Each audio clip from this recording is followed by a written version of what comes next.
லட்சுமி தேவியை மையமாகக் கொண்ட அஷ்டலட்சுமி கோலம். செல்வம், ஐஸ்வர்யம், சுபீட்சம் வேண்டி இடப்படும் சிறப்பு கோலம். கோலத்தில் காணப்படும் முக்கிய அம்சங்களும் அதன் பொருளும். மையத்தில் மகாலட்சுமி. செல்வம், ஐஸ்வர்யம், மனநிறைவு வழங்கும் தேவதை. வீட்டில் வளம் நிலைத்திருக்கச் செய்வாள்.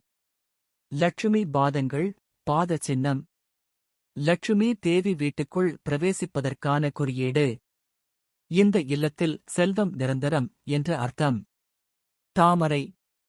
தூய்மை, தெய்வீக அறிவு, ஆன்மீக உயர்வு. துன்பங்களுக்குள் இருந்தாலும் மாசுபடாத வாழ்க்கை. யானைகள், கஜலட்சுமி. பெரும் செல்வம், அதிகாரம், புகழ். வியாபாரம், தொழில் வளர்ச்சி. சங்கு சக்கரம். விஷ்ணுவின் அடையாளங்கள். தீய சக்திகள் அகல, நல்ல சக்திகள் நிலைக்க. விளக்குகள். அறியாமை அகன்று ஞான ஒளி பிறக்க. வீட்டில் சாந்தி, சமாதானம். மலர் அலங்காரம். சுபம், மங்களம், திருவிழா தன்மை. எந்த நாட்களில் இப்படி கோலமிடுவார்கள்? வரலட்சுமி விரதம், வெள்ளிக்கிழமை, தீபாவளி, நவராத்திரி, புதிய வீடு கடை திறப்பு.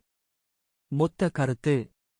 இந்த கோலம் இந்த இல்லத்தில் லட்சுமி நிலைத்திருக்க, செல்வம், சாந்தி, சுபீட்சம் பெருக என்று வேண்டி இடப்படும் ஒரு மிக உயர்ந்த ஆன்மீக கோலம். இந்த காணொளி பிடித்திருந்தால் லைக் செய்து சப்ஸ்கிரைப் செய்யவும். நன்றி.